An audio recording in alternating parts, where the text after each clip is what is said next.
Welcome to another episode of Can You Reach That? Can you reach that? Season 5 edition. Yes, sir. We are here. I came across a story about Johnny Knoxville that it's not the greatest trivia focal point or topic. It's not the greatest, and maybe even not the most interesting thing about his career. It's a fun fact. But it's one of those things where you're like, huh. You know, when you find out how people's careers started off early. Yeah. Because I know I've heard him talk about, you know, his past, how he wanted to be a serious actor. I mean, he went through, you know, different means of achieving his success. So I would imagine he would have started off, I mean, him being in Jackass and everything, I would imagine he would have started off as a stunt double. You would think so. Right. And that's close, sort of.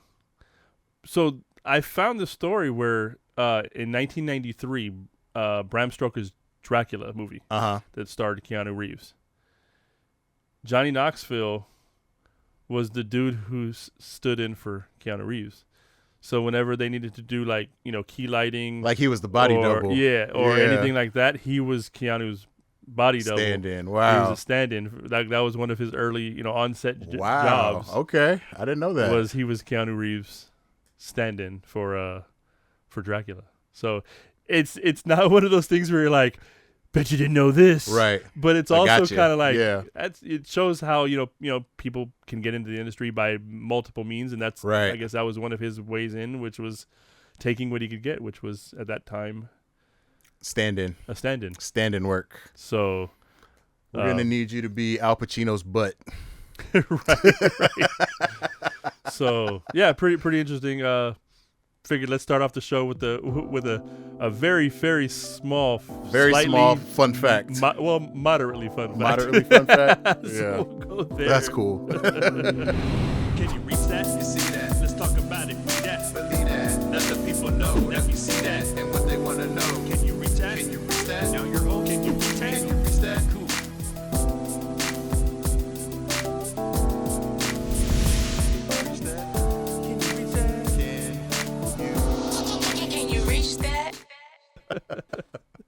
Oh man. So getting into movies. So Tom Holland, we've got some Marvel stuff. We've got Spider-Man coming, obviously. Pause. That's funny. The new Spider-Man movie is coming out. That's hilarious. But Tom Holland was speaking on one of his next roles, his next upcoming role, and that is a biopic where he will portray Fred Astaire. Fred Astaire. Okay. All right. That's interesting. Fred Astaire over here. Is it time for a Fred Astaire biopic?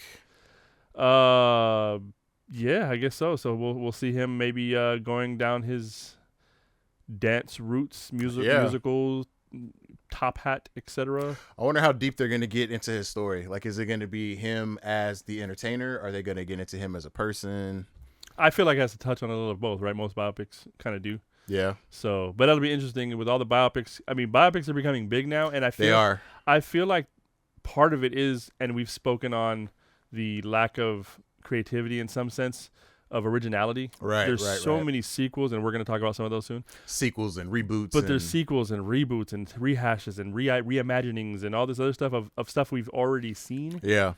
You know, animated movies, but we're going to do them in live action with CGI, and it's going to be shot the same movie, one for one. So, I mean, that's cool and all, but the fresh ideas aren't there. Well, I think that's where the biopics become refreshing, because at least you're getting sort of a life lesson on somebody maybe that you like, or that it has entertained you over the years. Yeah, something different. Yeah. You know, it's you've seen it in the sense that maybe you followed the person's career, or, you know, or you're a fan of that person, and, you know, be it a musical artist or anything of that nature, but getting a more personal, focused look at it, it's intriguing. Yeah, it makes a big difference. So, I think that's why we're seeing more and more of these come out now. Yeah, and I appreciate it because, I mean, one, we are getting older, so we're basically getting to see stories from the people that we grew up watching. Indeed. To this point, you know, so that's pretty cool to see.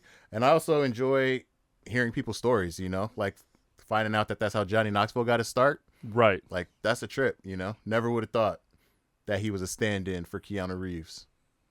Like, that's crazy. Yeah. So, So it'll be interesting to see a Fred Astaire. I mean, Fred Astaire's a touch before our time. It's a little bit, just a hair.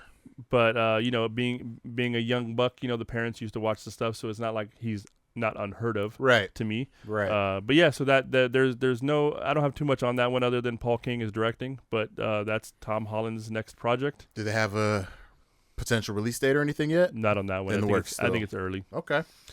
Tom Holland is for the stare. And we'll keep talking about I like biopics, and we've mentioned this one before, but the Snoop Dogg one, Snoop Dogg. entitled Snoop. Just Snoop. Snoop. Just Snoop. That one has now been labeled as an R-rated film, an R-rated biopic. It does have a release date set as August 6th, 2027. It's going to be directed by Craig Brewer, who did Hustle and Flow, and the person portraying Snoop Dogg is Jonathan Davis from Outer Banks. My bad. Okay. But Outer Banks. Yeah. So Jonathan Davis is going to portray Snoop Dogg. And initially, when I read that, I'm not a big Outer Banks. I'm familiar with it. I've seen it. Yeah. But I couldn't picture his face initially. And then when I went and you know looked at an image of him, I was like, oh, okay. And then I kind of like did a side by side of, especially younger Snoop. Right. You can see the features. It kind of works. I could totally see how it's going to pull it off visually. Yeah. You know, so as long as he has the mannerisms and whatnot, I feel like his acting chops are there. So I think this could be a good one. And Snoop Dogg obviously has a broad career. It's not just music. Right. You know, he's involved in a lot. He's a business owner. He's Yeah. a mogul. He's an entertainer across multi-platforms. So family man, coach, yeah. Oh yeah. Pee Wee. They got to touch on the Pee Wee League. Hopefully, motivational so has we'll see how far entrepreneur, it stretches. YouTube creator, and Snoop's nursery rhymes. Right. He has the books too, the children's books. So yeah. cereal. My favorite nursery rhyme of his is Wake and Bake. Yeah. Love that one. Nice. Nice. You read that one every morning, night, noon, day? No, just in the mornings. We have other books for. Well, I figured you wake and bake, and then you take a nap, and then you wake and bake again. Well, wake and bake, munchies, nap, which you get the itis from. Right. Nap. Wake and bake. Wake and bake. Rinse and repeat. Right. And we'll keep on the music moguls, if you will, and biopics. But the Diddy series that 50 Cent produced, I don't know if you heard. Oh yeah, what was it called? Surviving Diddy. Surviving Diddy. Yeah, I believe it is. man, that was 3 crazy. Emmy nods. Really? 3 Emmy nods. It was nominated for Outstanding Crime and Justice Documentary, Outstanding Research in a Documentary, and Outstanding Editing for a Documentary. Yeah, he did a good job with that. I'll give him that. So, Surviving Diddy. Man, that's crazy. So I wonder if he's going to do a biopic on Ja Rule. How he ended his career. how he sold out all the front rows of the concert. Right? Yeah. That'll be crazy. So happen to pay somebody to go down there and record all Right. That'd be wild. So steering away from biopics, but going into some other movie stuff. Amazon Studios for Amazon Prime, they're going to do a RoboCop reboot. RoboCop. So it's supposed to stay true to the original classic, following the police officer transformed into a part man, part machine law enforcer. There's no cast announced, nothing of that nature. It's early, but they've announced that this is a thing. So are we getting like a upgraded RoboCop? Are we doing a RoboCop for today's age, or is this going to be like 1980s RoboCop reimagined for today? That's what I want to know. I'm guessing it's going to be reimagined for today. But this is also a series as opposed to a film. So you'll get a progression. Okay. So because I imagine the RoboCop of today, like with the technology being what it is now. Right. If we throw old RoboCop in, that'd be like an IBM, like. What is it? With modern technology and science and medical research, I feel like I could live to be what do you say, 245? 300?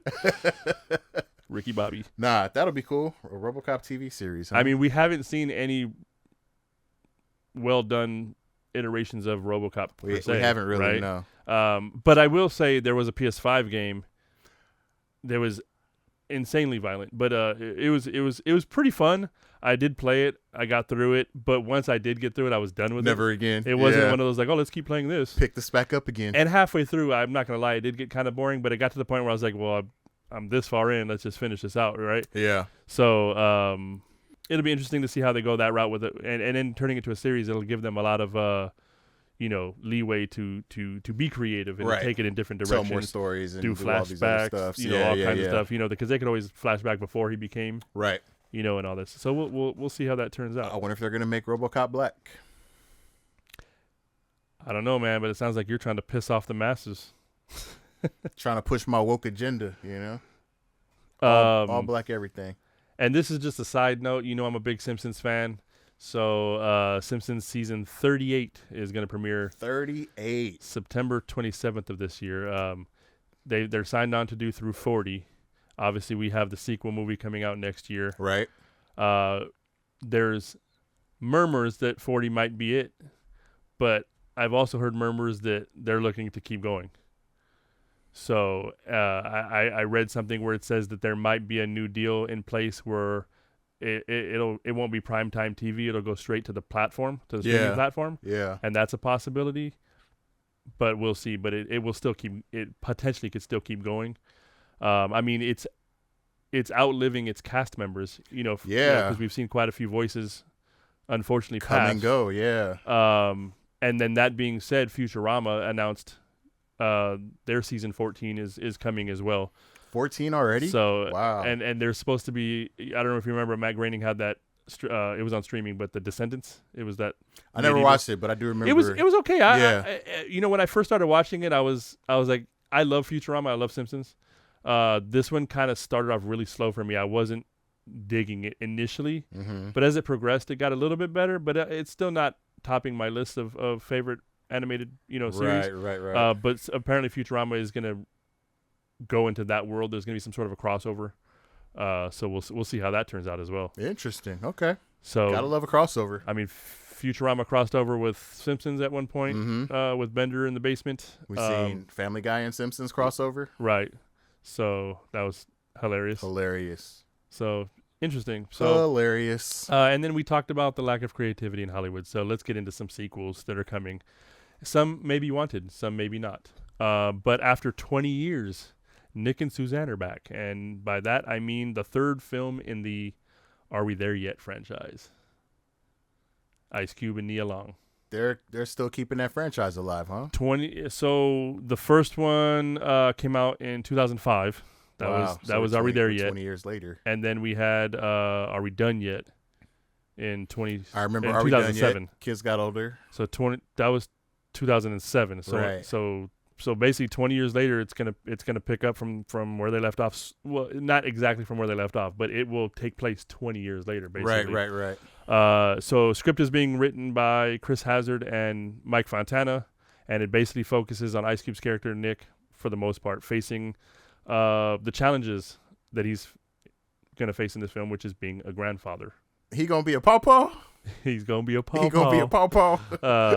And I guess that makes Nia Long a meemaw. A meemaw and pawpaw. So when I saw the title, which is Are They Gone Yet? I thought it was their kids going to college, so they were gonna have they were gonna be empty nesters. Empty nesters, yeah. That makes sense. That's what I took it as. Yeah. But then now I'm seeing it's the grandkids, so I'm wondering if it's one of those kind of generational things where, like it's becoming the norm nowadays, which is the family compound aspect. Right. Where maybe the kids are still living in, maybe they have a bigger house, and then now their kids are having grandkids. I don't know, but I assumed it was them going off to college versus a grandchild thing coming into the picture. Yeah. So, but we'll see how this turns out. I thought that was pretty interesting. And there's another sequel, sort of, but Warner Brothers announced your good old favorite movie that became the butt of every fat joke that you could think of, Free Willy. Free Willy. Free Willy? Featuring Ron Jeremy? Right. So they're going to reboot Free Willy. It's getting a whole reimagining to make it relatable to the new generation, the modern age. So it won't be an exact reboot or a remake. It'll be a reboot. Right. But it's going to be a full reimagining of Free Willy. So Warner Brothers announced that there's going to be a reboot of Free Willy. So not necessarily a sequel per se, but yeah, along those lines of like we're rehashing another idea that's already existed, which we've seen, which is why we like these biopics. Bringing it to a new generation. So Free Willy's gonna have his own streaming service. Free Willy. That's funny. Yeah, sequels on sequels. I can't. I mean, of all the movies from our past that they could try to bring back, didn't think it would be Free Willy. When I saw all that, the movies. When I saw that, there's a lot of those kind of family-friendly movies that we had that they could definitely probably modernize. Right. But yeah, Free Willy wasn't on that list at all. I'm surprised we haven't seen a reboot of E.T. or something. I mean, that is a classic. I almost feel like there's certain films like that that are deemed touch. Impossible. I mean, remember they did they sort of remade it, right? They did the CG version of it. Yeah. That they released, and it was on Blu-ray and all that, where they took out the puppet and it became CG, and people were pissed off because it rounded his face more. And yeah, man, that early CG thing, they're going to do everything CG back in the day when it first came out. But That's I mean, crazy. I feel like certain things are. I'm sure at some point somebody's going to greenlight a redo on an ET, and I'm sure that. Because if you noticed, there's different iterations because there's many books of Wizard of Oz, but the original Wizard of Oz film has never been remade. I didn't think Charlie and the Chocolate Factory would be done, but they did do that with the Johnny Depp. True. And I know that Tim Burton did try to do a Wizard of Oz, but Warner was just like, nope. So interesting. But there's a lot of Wizard of Oz books. That's a big kind of like universe to it, if you will. So that's why we've gotten the Wickeds, and there's been different iterations based on different. True that. I want to see the Wizard of Oz from Toto's point of view. Like I want Toto's story. Low to the ground, or that one hasn't been done yet. Walking low to the ground, or hanging out in the basket. Like third person. Like we get to see Toto doing whatever he's doing off to the side. We can just hear Dorothy and everybody chattering, but it's like Toto's story, Right. Like when they did Lion King 1.5, and it was Timon and Pumbaa. You remember when they did they did Oz, but it was all about prisons? that was the dark side of Oz. Pause. That's funny. The dark side. The Pause. dark side. That's funny. Yeah, man. So sequels and remakes. Yeah. Sequels and remakes. But I mean, it's funny that you're talking about sequels and remakes, franchises, large franchises and everything. I kind of went down a little bit of a rabbit hole. That sounds like a new segment. Let's go down the rabbit hole. Down the rabbit hole. Down the rabbit hole. Yeah, so you know me. At least for a moment, I was a pretty big car guy. And early 2000s, San Diego, I was stationed down in San Diego, huge San Diego street racing scene. Everybody would pop out down there. But 2001, the first iteration of the Fast and Furious movie. Oh, yes, that is a big franchise. With lots of Huge franchise. I Yes. mean, we're coming up on, I want to say they're going to do their 12th movie. That's crazy. Coming out next year, which should be the last one of the franchise. And don't forget, we talked about it. There's also series coming, I think, Prime. there is a series. That'll be crazy too. But I mean, it's been a great run. Like the fact that it's still going on to this day is impressive because I never imagined when this first came out in 2001 that it would be something that turned into something that big. Well, the street racing aspect of it initially was an appealing thing. It was a good but then they started getting into like being spies and going to space, and I'm guessing time travel is coming soon. We're gonna dig into that. Yeah, but yeah. So as an enthusiast, a young enthusiast back in the day in 01, because I mean we're talking early 20s right now. Right. Young kids with their cars and little everything. whippersnapper. Everything we think we're all fast with our little rice. Turn that music down. Rice burners and fart cans and LED lights and all of that stuff. The body kits and everything like that. Don't forget the spinners. This is pre-spinner. Right. That is true. This is pre-spinner. Spinners came in Too Fast, Too Furious. Not just that, but they also came in and went out very fast as a trend. Yeah. But the first one was great because it started off as a true enthusiast movie. Yeah. You know, it was people from the streets tuning cars. In the shops, literally. In the shops. Yeah. Going out, hanging out at the car scenes. You know, the whole electronics robbery thing was a little bit of the side story and everything. Right. But anybody who was but you had the meetups and you had the whole thing. Yeah. But anybody who was a car guy when that movie first came out and they went to go see it, I can guarantee they lost their shit when that Civic went underneath that semi to cross over to the other side. And now that's like such a basic stunt you almost feel like. But like back then that was like, 2001, dopest shit we had ever seen before. We ain't ever seen no Civic go underneath the semi and come out on the other side like that, you know? So that was crazy. And then they did Too Fast, Too Furious. This is where we meet Taj and Rome, a.k.a. Ludacris and what's homeboy's name? Tyrese. Tyrese. Baby boy. You know, so now they're down in Miami running from the cops, and then they got that whole thing going on. So that was crazy. And then they did Tokyo Drift, which I feel like that's the outcast of the series. Tokyo Drift is 100% the outcast of the series because it doesn't really fit in the movie at all. Yeah. Technically, where Tokyo Drift sits is between 6 and 7. Right. But I think that they did that because of the popularity of the film. They had to try to work it into the storyline somehow. But when I think when Tokyo Drift first came out, I want to say, and this is just my opinion, I have no evidence of this, but I want to say that the concept was, I imagine, because we had the first scene in California, and then we had Miami, Florida, and now we got Tokyo. I thought they were going to try to do a series of like different automotive street racing scenes around the world, you know? And see, me personally, I thought that was their way of ending the franchise. When they did Tokyo Drift? Because there was, there was like different references and whatnot that kind of led it to be in Japan. Yeah. So you almost figured that's where it's going to end up. Yeah. So I was imagining after they did that one, we was going to see like something in Germany, you know, Autobahn and all of that stuff. Right. But then they came back and like brought everybody back together for the Fast and Furious 4. Which in itself was crazy because that's the one where Letty dies. Right. Which was sad. Super sad. Everybody was sad when Letty died. And then we had Fast 5. The Rock. Fast 5 was a complete shift in the whole franchise of the movie. Because that's when they became narcs/spies/ right rivals. They had unlimited funding. Yeah. It was like everything changed after 5. Yeah. Once we got Rock in the picture, this is the first one where it started getting ridiculous. Right. Because they had their ridiculousnesses to them.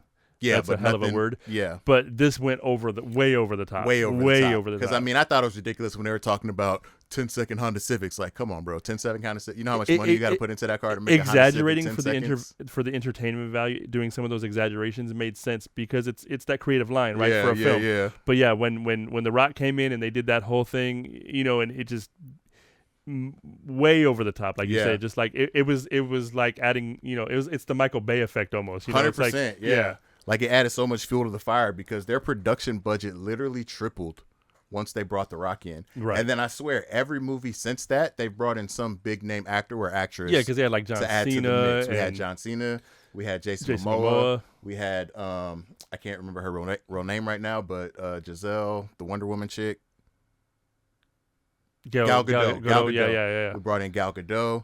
Did I say Charlize Theron already? Theron, yeah. You know, like they brought in so many. Was there any other ones? Probably. I think. Jason Statham, of course. Yeah. Right. Yeah. Can't forget Hobbs. Jason Statham. Hobbs. You know. So it's interesting how every time they bring somebody in, they're enemies, and then by the end of the movie, like, oh, we're all on the same team now. We're family. It's crazy. Family. Because nothing's more important than family. But 5 is when they did the big safe heist. Right.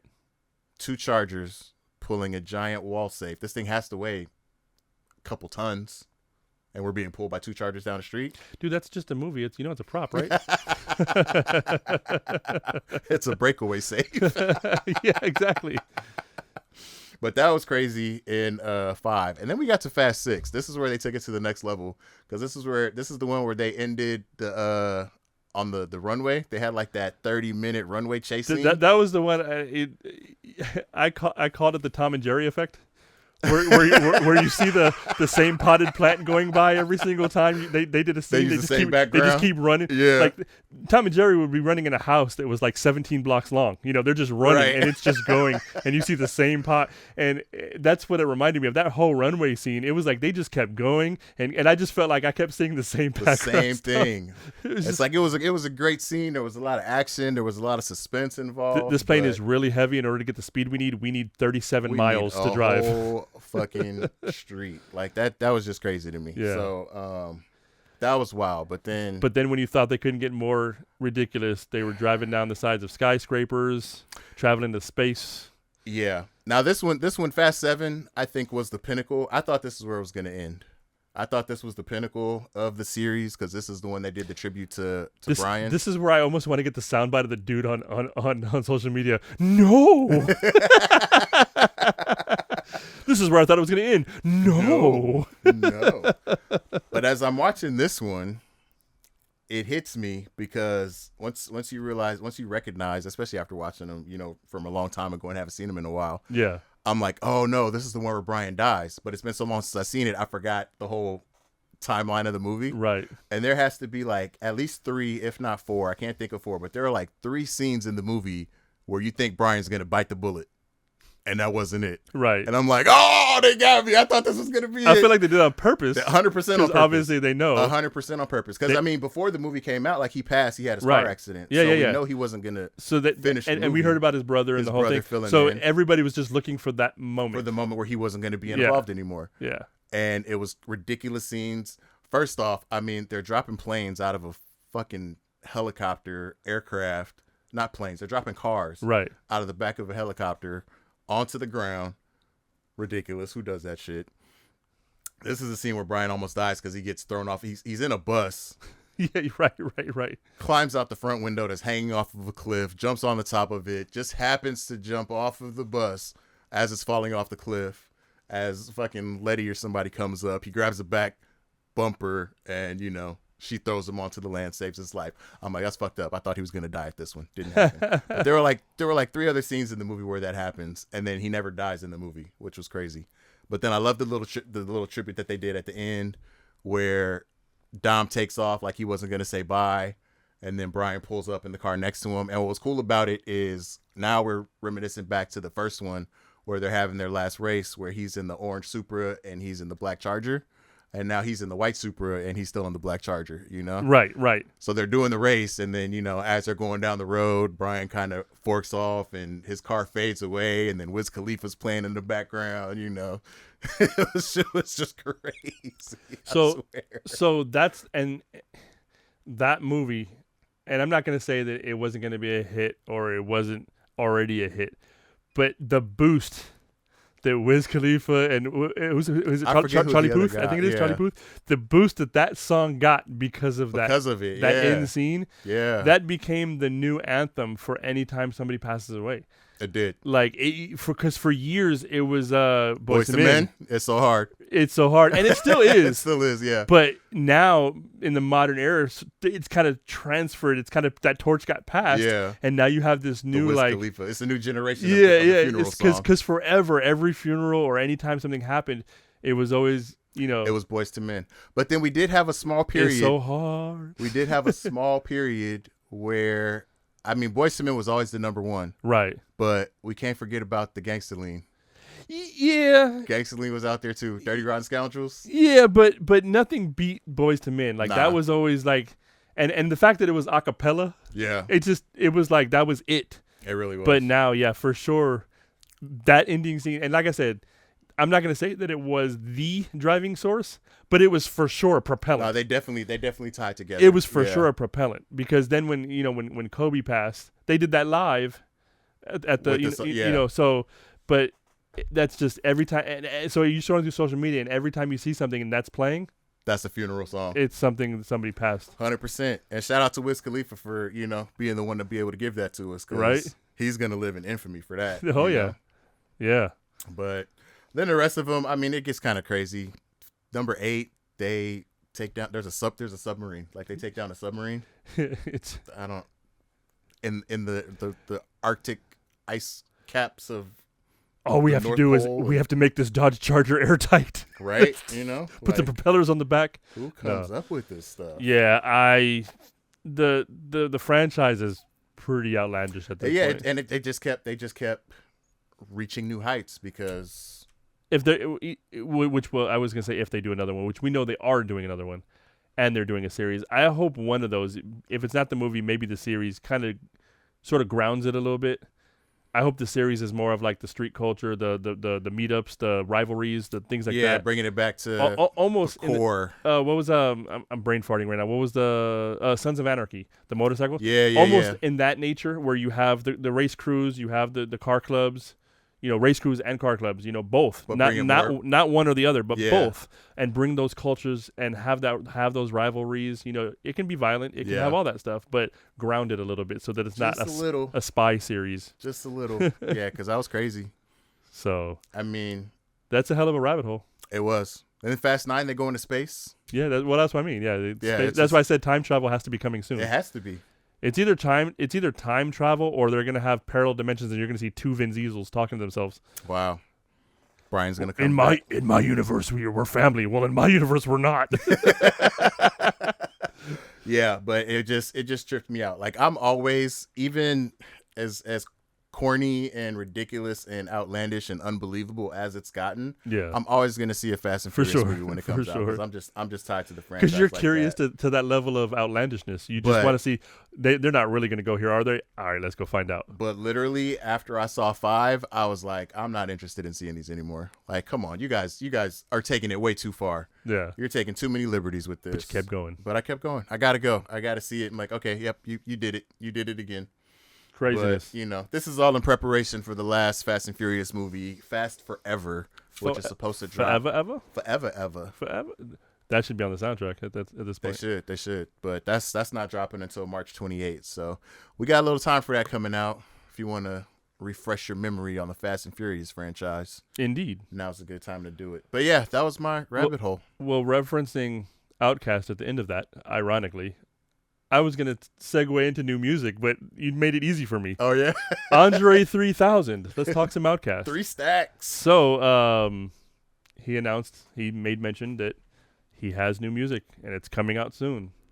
All right. We're getting some more flute. He refuses to say what it's speak on the genre or anything about the content. So we don't know if we're getting a flute album or an instrumental album, or if we're going to get some lyrics, some bars. Or something completely obscure that we're not even expecting. I know the general public is fiending for some Andre 3000. Is he going to make a jazz album? Me personally, as an Outkast fan, as much as like, yes, let's do an Andre album. Like, I want to hear some Andre music. I want to hear some Outkast music. Yeah. So even if it's not an Outkast album, hopefully there's some Big Boy features. Hopefully we get some Outkast. A verse or two would be cool. Because I've always loved Outkast. It's one of my favorite groups. Yeah. So if they could pull anybody from the Dungeon family to be on it. I mean, Big Boy's been putting out music over the years. He's got a few solo projects, obviously, that have been out there, and some singles here and there. But I want a full-on Outkast something. That would be cool. But I think it would be interesting if he was to do, let's call it an instrumental, a flute instrumental, and then him and Big Boy rap over it, or like a spoken word over it, right? Like a combination. Well, there was when he did the flute album. I think I want to say it was Mos Def. He did. Didn't he say, or he did flow over some of the instrumental? Yeah. And so the other side of that is if he does an instrumental album, and that's cool, you drop it, but then you do a second version, and maybe if he doesn't want to drop bars anymore, because I know he's talked about like he doesn't know if he has anything else he wants to say. Right. Then maybe each track gets, you do like a feature album where for this track I'm gonna get Meth and Red, and then like for this track I'm gonna get I'm gonna get Black Star, and for this one I'm gonna get this, and so now you have this whole album of Andre music, right? But it's other artists, rapping over it and whatnot. So rapping, singing, whatever. So that'll be dope to see. And I guess in case you didn't or did want this, TMZ. I saw this on TMZ, so it has to be real, right? Gotta be real. Beyonce's dad, Matthew Knowles, said that Destiny's Child is going to release new music. So I guess Beyonce regrouping back up with the group, getting the girls together. Now, which Destiny's Child are we talking? And I'm assuming we're going to get Michelle and Kelly. Yeah. But I could be wrong. I don't know. I really don't know. Wouldn't it be crazy if they went back to the original 4? Right. Man. But a new Destiny's Child album. Is he the manager? Like, why is he dropping this information? Who knows? And where's Miss Tina? Making her barbecue sauce? Don't know that either. That'll be cool. A new Destiny's Child album. We haven't heard from Destiny's Child in, 20 years? Something like that. That'll be interesting to see. Now, I like that. Now, I know this isn't new music per se. This is just something I found interesting in regarding music. Half on a Baby. You remember R. Kelly? R. Kelly's Half on a Baby? Let's go half on a baby. I thought that was so ghetto poetic. Right. And that became something because when that came out, that was a phrase people were using. Dudes, that. females, everything was like let's go half on a baby. That became, and then or if there was some a gender, instead of gender reveals that we have now, it was always like, oh, we went half on a baby. Right. It was like right. That became literally a cultural thing now. Right. It's kind of phased out. I don't hear that too much anymore. But in regards to that song, that was his second single off the R album. Great album, double. Great album. That was the double album. Regardless of his extracurricular activities, you can't deny the man's talent. There's a saying some people like to say, sometimes you got to separate the art from the artist. Right. Well, I've heard people say that if R. Kelly was pardoned and released and dropped an album next month, are you going to sit in there and tell me you're not going to listen to it? And most people say, I mean, it's R. Kelly. I got to listen to it. Depends on what he's talking about. So, I mean, he poop, poop, drip, drip, little pee, pee. So, he does a parody of the parody. That would be crazy. But back to Half on a Baby. I read that wasn't initially an R. Kelly. I mean, it was an R. Kelly song. He wrote it, but it was for Bobby Brown's album. It was supposed to be on the Bobby Brown Forever album, and Bobby didn't care for the song and turned it away. That totally sounds like something Bobby Brown would say. So he turned it away. R. Kelly just, obviously had it, kept it, and then when he put this album together, was like, well, here, and it became the second single. I wonder if the way that R. Kelly put it out is the way that it was supposed to be for Bobby Brown, or if there was going to be a whole different spin on it. You know what I mean? So from my little mini rabbit hole, not a big rabbit hole, but from what my reading was R. Kelly laid the reference tracks. Okay. And Bobby was supposed to take the song, whatever. He didn't like it. Yeah. For whatever reason, turned it down. R. Kelly just vamped it, basically. Instead of just the basic reference tracks that he laid, he just vamped it. Yeah. So I feel like the vibe itself was probably the same, just Bobby's vocals. Yeah. Now, I want to sort of wonder what that would sound like with Bobby, right? Knowing how R. Kelly did it, and this is hard because R. Kelly's on a higher caliber of singing than a lot of artists. Yeah. Not taken away from Bobby Brown, but could Bobby Brown pull off what R. Kelly did? Like you were saying, I mean, the vibe itself might have been intended to be the same, but those vocal arrangements are kind of crazy, and I don't know if Bobby had all that at that time. Right. At that at that moment in time. So, but interesting to think about. Nah, definitely. That would have been a wild one if Bobby had dropped that. Half on a Baby? Yeah. That would have been. And that was around the time he was fucking with Whitney? That timeline, I don't know the exact date, so I don't know if Whitney was still around or not. I can't remember the timeline between that R. Kelly album. But that totally sounds like some Bobby Brown. It wouldn't be the R. Kelly album, actually. You're right, because it would have been for the Bobby Brown's Forever album. So whatever time frame that is, So, but yeah, crazy so shit. That's some of the music stuff. Who knew? I was gonna segue out of your car talk with Fast and Furious into a car related game, but because I mentioned Outkast, it sidetracked me. Kind of got a little. So, but I do have. Reel it back in. I do have like just a little fun thing I threw together. I thought, I know you're a car guy. I'm a car guy.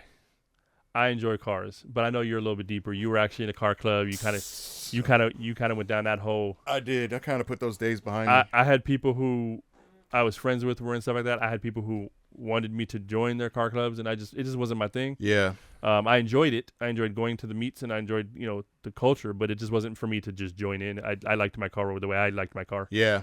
Ain't for everybody. But I thought this would be fun. So just throwing a scenario together and seeing what you would pick. So your job, my friend, is to pick one of these cars. So, and the rules are, I'm going to give you 4 cars that have some sort of modifications or lack thereof or anomalies.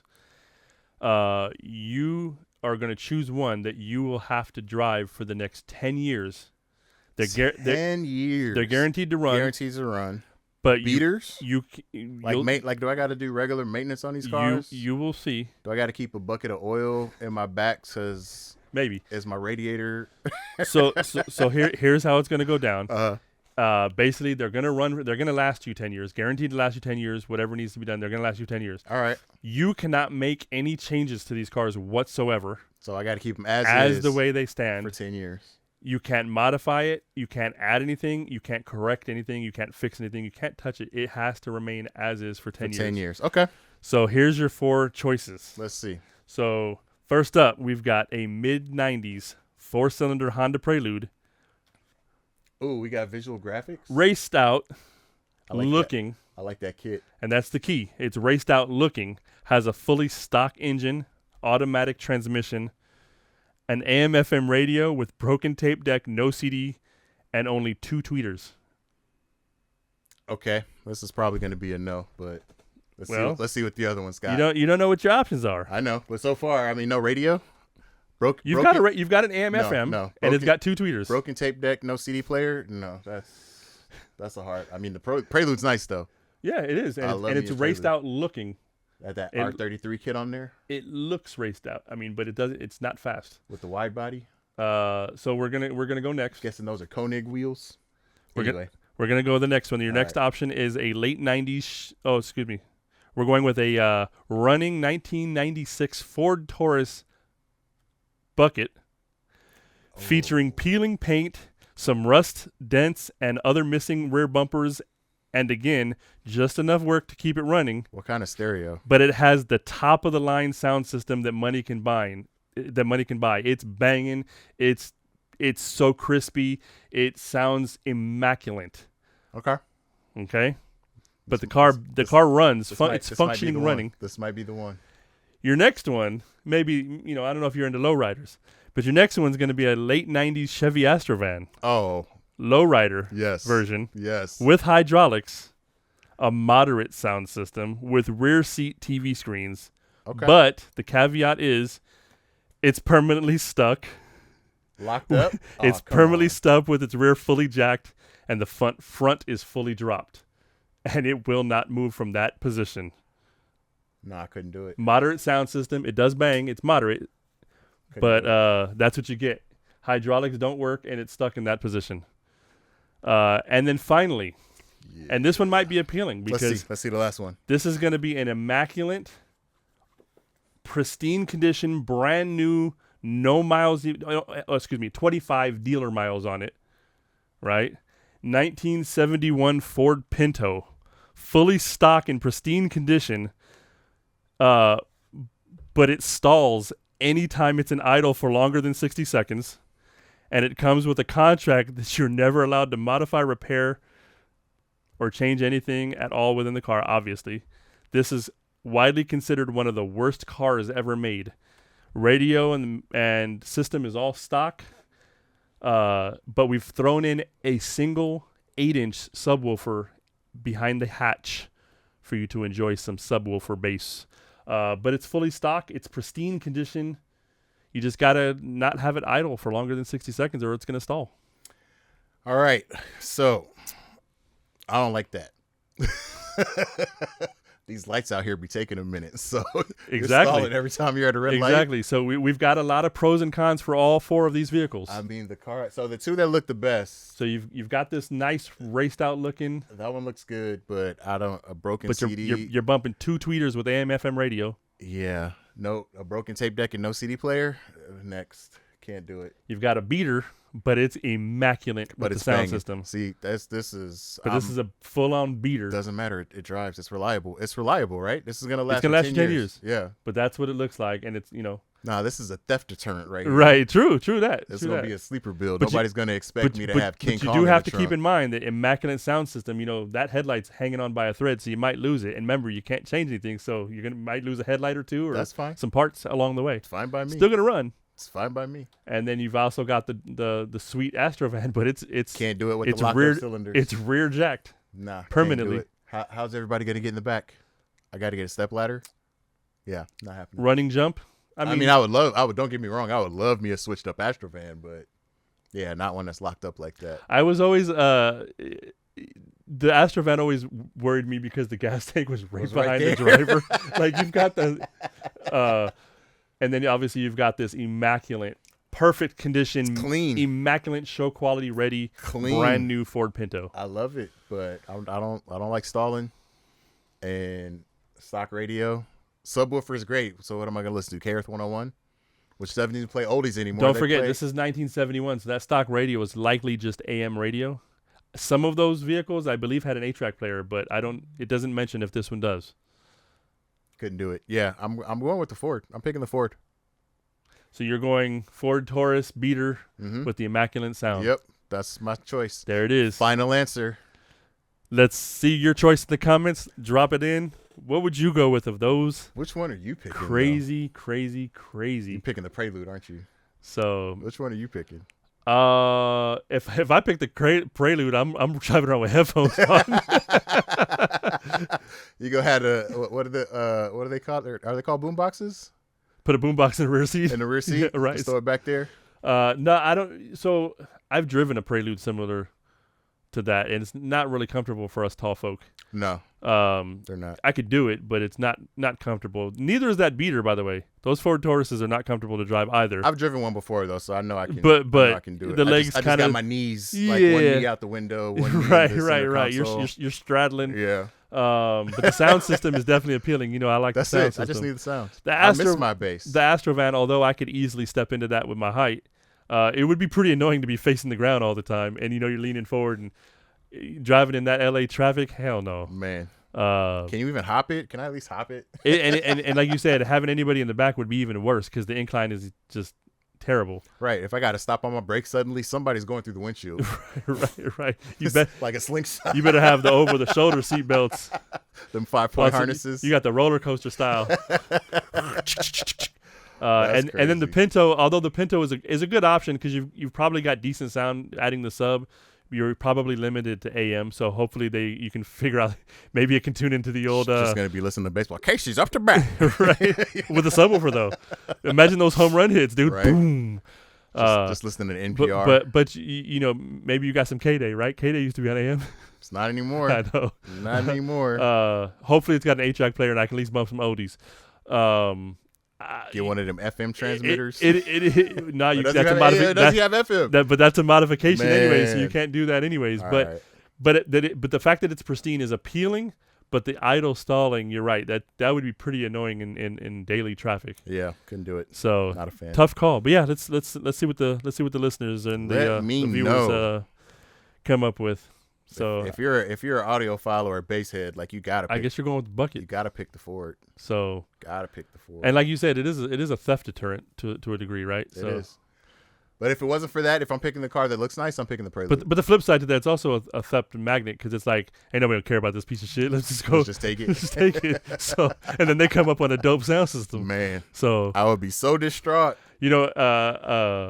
I guess another caveat to that one is if it had and there's no alarm system and the locks don't work. Oh my god! But no, we won't go there. There it is. So I guess that brings us to the old tidbit. Tidbit. Time for the tidbit.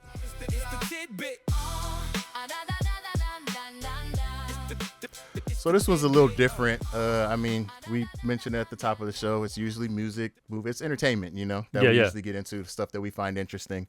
But just something culturally that I thought was interesting that I came across. For the 2026-27 college year, it's 2 colleges that piqued my interest on something that they're doing. Going back to school? I'm not going back to school. I'm done with school. I got my bachelor's. Thank you, Uncle Sam. Unless he wants to pay for a master's for me. Yeah, that's as far as I'm going to go. But UC Santa Cruz is going to implement a new course of study this upcoming school year. And you said it was 2 schools doing this? Well, no, not 2 schools. There's 2 schools that I found some information on that I thought was interesting. Oh, gotcha. So one school is something different. So this one is just for UC Santa Cruz? This is just for UC Santa Cruz. Gotcha. But they're going to start a new course of learning that they're going to be doing there. And it's going to be called The Art and Technique of Rolling Blunts. So I imagine they're going to be studying a lot of... Snoop Dogg's the professor? Snoop Dogg's the professor. Wiz Khalifa's the TA. And Willie Nelson's the special guest. Willie Nelson's the dean or whatever you want to call it. He's the OG. He can give you the history of. Right. So I imagine there's going to be some historical stories on... Technique and the history of weed smoke and all this other stuff. Different papers, different... Yeah, I mean... Got to be, different types of. It's just interesting that they can actually. I mean, coming from the era that we came from, with the war on drugs in the 80s and 90s, even though I know that was mostly crack and cocaine and everything like that, but weed has always been an issue, and people have got locked up and done mad time because it was always called the gateway drug, right? And all the propaganda that they pushed and everything like that. But to be in a time now where you can have a college level accredited course, that's crazy. At not some fly-by-night institution either. Right. This is a full-on UC. You know? This ain't like University of Phoenix. Right. Like, blunt rolling 101. Shots fired. The UOP. Take that. No hate to anybody that graduated from UOP. I'm just talking shit. But yeah, so they're gonna have a blunt rolling class, which is pretty crazy. Interesting. And then something else that I thought was interesting, Tuskegee University, famous HBCU.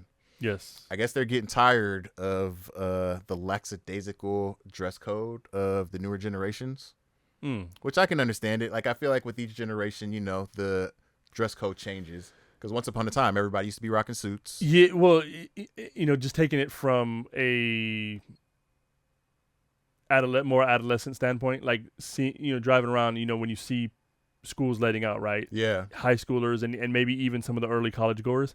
I see a lot of like, I know growing up it was a lot of, I'm not gonna say you would wear ties and suits, but you were dressing, you were more presentable. You wore clothes. You were wearing outside clothes. But I see people Shirts rocking and pajama pants or shorts, obviously, slides, slippers with, socks and, house shoes, to school. To school. So I sort of see if that's growing, because it is growing. It is. So and I can sort of see that. There's two sides to the coin. Like, I get it because, and I'm not saying just at an HBC. I'm saying in general. I'm saying in general. Yeah. This is just in general, across the board, society, the generation. And I mean, I want to say, and I, maybe correct me if I'm wrong. I want to say we were kind of the lead of that, because we started wearing the wave caps and the slippers and biscuits, bro. It was a whole culture of people coming out of jail wearing right. slides and biscuits and everything like that. Yeah. Well, and then you had the Yeezy slides kind of took over. Yeah. So for a minute. So I feel, and back then, because every now and then somebody would pop out in their PJs, do a little quick run and everything. It wasn't prevalent, but you would see it. Right. Now it's like that's kind normal. of what everybody's wearing. Yeah. They just get up and go.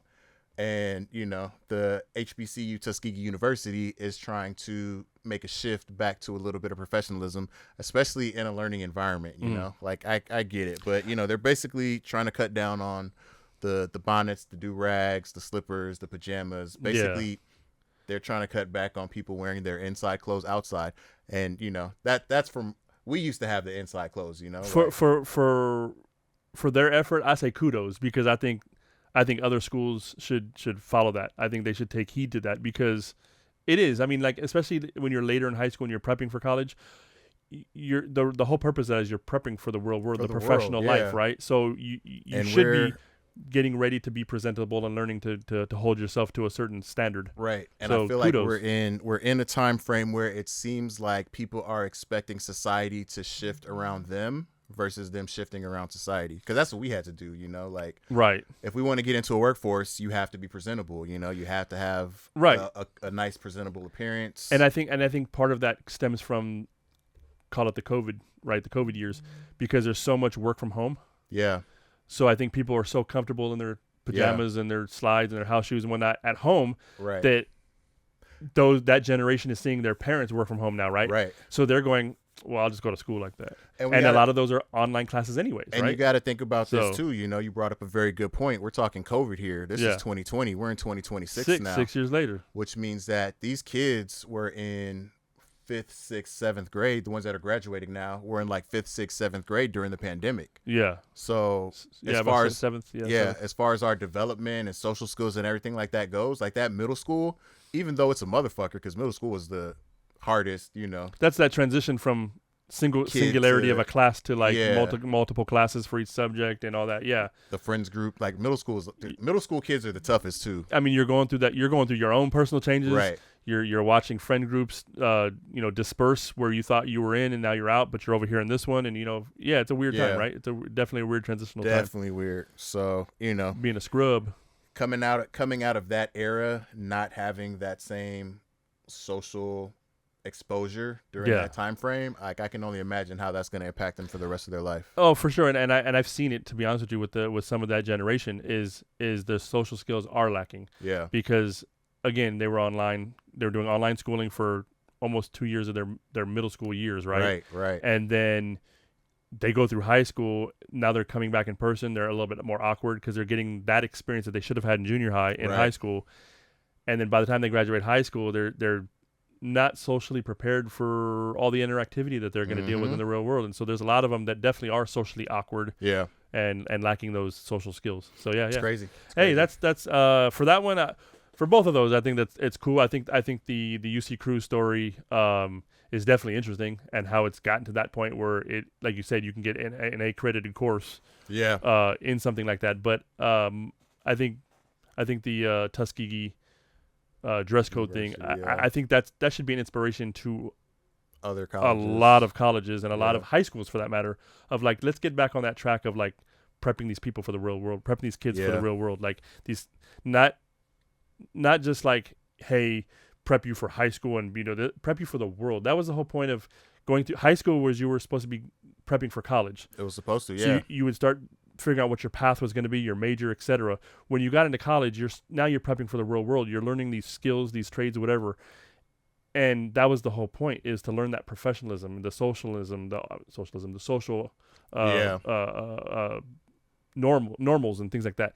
I think I do feel like that's lacking now. I think it has gotten lackadaisical. I think a lot of schools have too many online options, and kids are just getting lazier. Yeah, to a certain they're degree. skating. And I mean, I'm hearing it's going on longer than I expected. I'm hearing stories now about professors that are taking their classrooms offline. Yep. Because, I mean, when I went, the majority of it was done online. Your tests that you were taking, your homework that you were doing, the exams, the papers that you're writing, like everything is done online, which it's a lot easier to use AI now to do all of this stuff. So many people using AI to write their papers and everything. Yeah. That teachers are starting to go back to pen and paper. Like, we're going to sit down in class and we're going to handwrite this exam. It's a trip, because I've seen that schools have developed AI tools to detect the AI cheating. Yeah. But then as they do that, like, they're using the AI tools to then the students are either creating or using other AI tools to circumvent, to navigate. Yep. Yeah. So no matter it's just like everything else, right? Like when you patch my phone from jailbreaking, a month later there's a new jailbreak. Right. So no matter, somebody's going to find. They're always going to find a way to do it. So, and I think that's where it's coming back to the classroom. Nature always finds a way. I do love some of those stories that I've read where professors have snuck certain things in there that. Yeah, like the little hidden messages. Yeah. So when they do run it through AI, it actually puts something in there that they know that is incorrect. Yeah, use watermelon in a sentence that makes no sense. Yeah, exactly. Well, we just saw that Canadian politician who, I don't know if you saw that, but he had a speech that apparently was done in AI. And he read I did see that. Now let me tell you this in a more legislative manner. Yeah. I saw that. So whoopsie. When you use AI without knowing how to use AI. Right. At least proofread. But yeah, well, with that, I think that's a show. All right, man. This was good. I enjoyed it. Like, follow, subscribe. We'll see you on the next episode of Can You Reach That? Can You Reach That? Can you reach that? Can You Reach That? Brought to you by Double One Entertainment in Coopersville. Hosted by Tango and Coop. And created and edited by Tim Greenlee and Brandon Adolphus. Music, sound design, and editing by Michael B. That's me. Visual art and graphic design by Jonathan Greenlee. Additional visual design by Timothy Greenlee.